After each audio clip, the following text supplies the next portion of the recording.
Le Seigneur dit, si vous pardonnez aux hommes leurs manquements, votre Père céleste vous pardonnera aussi.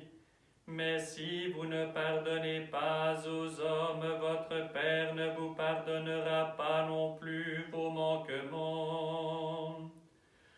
Lorsque vous jeûnez, ne prenez pas un air sombre comme font les hypocrites, qui se composent une mine exténuée pour qu'on voie bien qu'ils sont en train de jeûner. En vérité, je vous le dis, leur récompense, ils l'ont déjà.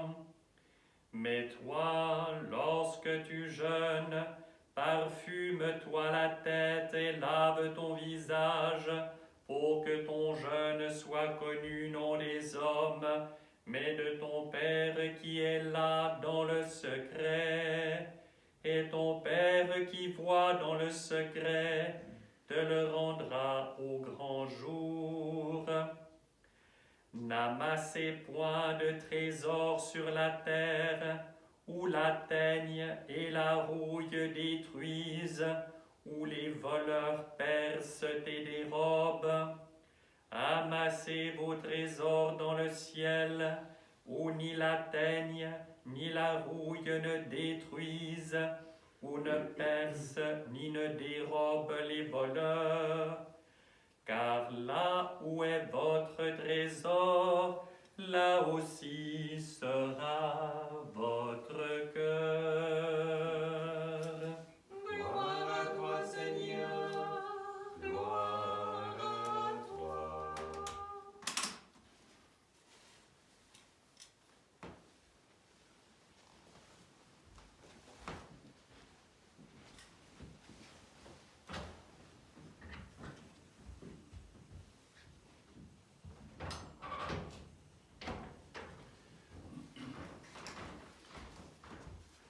Au nom du Père et du Fils et du Saint-Esprit, ainsi soit-il. Chers frères et sœurs, nous voilà arrivés au terme de cette préparation au Grand Carême. Nous avons vécu véritablement toute cette explication, présentation des outils dont nous allons avoir besoin pour mener le combat du Grand Carême. Et nous allons arriver, et nous sommes, arrivés au terme de cette préparation, on pourrait dire, par touches successives. On a aboli la viande et puis on est arrivé au bout de cette semaine des laitages, Maslenissa, ce moment où nous allons véritablement entrer dans le jeûne. Non pas tant que nous ne mangeons plus, mais nous ne mangeons plus rien de ce qui est animal. C'est ce vers quoi nous essayons de tendre comme outil pour avancer spirituellement. N'oublions pas que le jeûne ne doit pas devenir une obsession, mais est un outil spirituel pour avancer vers le ciel. Et nous ne pouvons pas entrer dans cette période si on ne passe pas par quelque chose d'essentiel, qui n'est pas une obligation, qui n'est pas une sorte de poste de péage, mais qui est juste une réalité spirituelle qui fera ou non, s'il est vécu comme il doit se vivre, qui produira des fruits spirituels de qualité ou non. Et pour nous présenter ce pardon, je m'incline plutôt devant la parole d'un des plus grands saints qui nous est carrément presque contemporain et que nous aimons tous beaucoup, Saint Jean de Kronstadt. Aime ton Dieu et ton prochain. Si vous pardonnez aux gens leurs péchés, votre Père céleste aussi vous pardonnera vos péchés, dit le Seigneur. C'est ce que nous venons d'entendre. Ce dimanche s'appelle dans la langue populaire dimanche du pardon.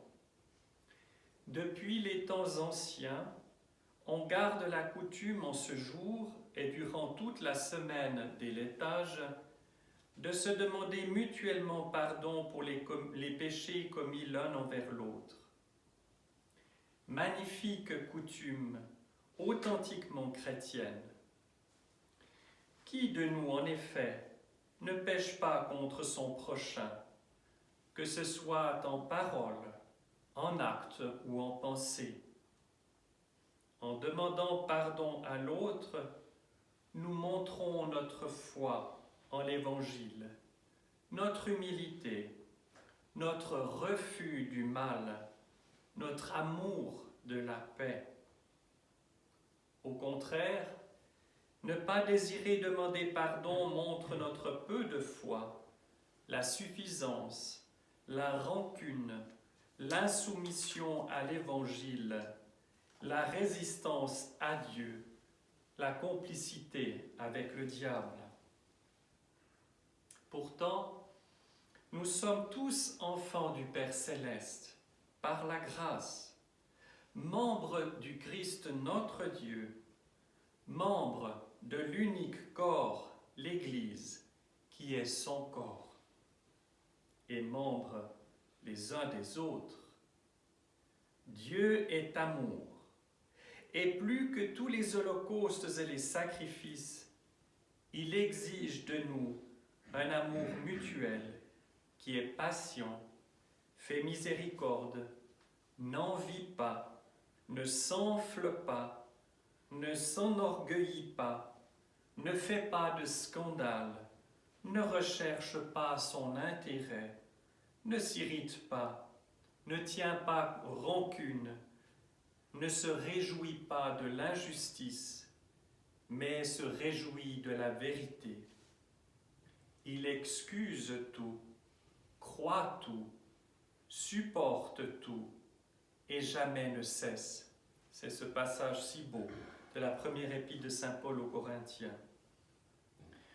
Toute la loi tient en 2 mots. Aime Dieu et ton prochain. Le cœur de l'homme est extrêmement égoïste, impatient, jaloux de son dû, méchant et rancunier. Il est prêt à s'emporter contre son frère, contre un mal patent, mais aussi pour un mal imaginaire, pour une parole offensante, mais aussi pour une parole équitable ou tranchante, et même pour un regard qui a semblé peu indulgent ou équivoque, rusé, fier. C'est tout juste s'il ne s'emporte pas contre les pensées du prochain, celles qu'il lui invente. Le Seigneur qui sonde les cœurs dit ceci: c'est du cœur que sortent les pensées méchantes, adultère, débauche, meurtre, vol, emportement, méchanceté, fourberie, obscénité, envie, blasphème, orgueil, déraison. À la méchanceté humaine doit être opposée l'infinie bonté et la grâce toute puissante de Dieu. Avec son secours, il est aisé de fuir tout mal par la douceur, la bonté, l'esprit de concession, la patience et la longanimité.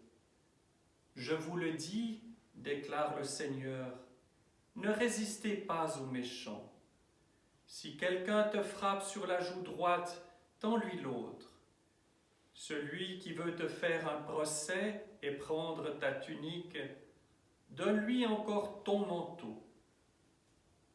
En échange des péchés pardonnés au prochain, le Père céleste nous promet le pardon de nos péchés, l'acquittement au jugement dernier, la béatitude éternelle. Les miséricordieux obtiendront miséricorde. La méchanceté invétérée doit s'attendre au juste jugement de Dieu et au tourment éternel. Écoutez ce récit qui montre comment Dieu punit dès ici-bas les méchants qui ne veulent pas se réconcilier entre eux. dans la lore des grottes de Kiev, il y avait 2 solitaires, 2 moines. Le prêtre, le hiéromoine Tite, et le hiérodiacre Évagre. Après avoir vécu quelques années en bonne intelligence, pour une raison quelconque, ils se prirent d'inimitié et de haine l'un envers l'autre.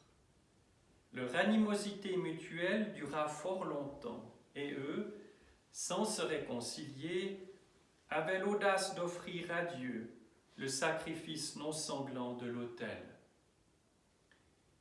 Tous les conseils de la communauté, de laisser là leur colère et de vivre entre eux dans la paix et la bonne entente, demeurèrent vains. Un jour, le hiéromoine Tite tomba gravement malade. Désespérant de survivre, il commença à pleurer amèrement son péché et envoya quelqu'un demander pardon à celui qu'il n'aimait pas. Mais Évagre ne voulut même pas en entendre parler et se mit à le maudire sans pitié. La communauté des frères, déplorant un si grave égarement, l'amena de force auprès du mourant. Tite, apercevant son ennemi, se dressa sur sa couche avec l'aide des autres et tomba devant lui, le suppliant avec des larmes de lui pardonner. Mais Évagre était si inhumain qu'il se détourna de lui et s'écria avec fureur : « Ni dans cette vie, ni dans l'autre, je ne veux me réconcilier avec lui. » Il s'arracha des mains de la communauté et tomba à terre. Les moines voulaient le relever, mais quelle ne fut pas leur surprise de le voir mort et si froid qu'on lui dit qu'il avait expiré depuis longtemps. Leur surprise s'accrut encore quand ils virent au même moment le hiéromoine Tite se lever en bonne santé de sa couche de douleur, comme s'il n'avait jamais été malade. Frappés de stupeur devant un événement si inattendu, ils entourèrent Tite et l'un après l'autre l'interrogeaient : « Qu'est-ce que cela signifie ?» Il répondit : « J'étais dans cette grave maladie jusqu'à ce que moi, pécheur, qui m'étais emporté contre mon frère, je visse les anges s'éloigner de moi et verser des larmes sur la perte de mon âme, et les esprits impurs se réjouir. Voilà la raison pour laquelle j'ai désiré plus que tout me réconcilier avec lui. Mais comme on me l'amenait, que je me prosternais devant lui et que lui commençait à me maudire, je vis un ange menaçant de le frapper d'une lance de feu et le malheureux tomber à terre, mort. Et le même ange me tendit la main et me releva de ma couche de douleur. Les moines pleurèrent la terrible mort d'Évagre, et depuis lors, ils commencèrent à veiller à ce que jamais le soleil ne se couche sur leur colère. Frères et sœurs, la rancune est le plus terrible des vices. Elle est aussi détestable devant Dieu que funeste dans la société.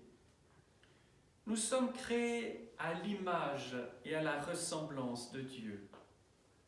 La bonté et l'innocence doivent être nos vertus permanentes, car Dieu se conduit à notre égard selon sa bonté.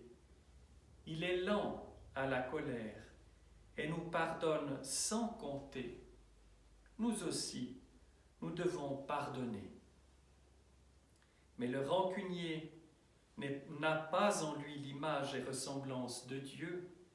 Il est plutôt une bête qu'un homme. Au nom du Père et du Fils et du Saint-Esprit, ainsi soit-il.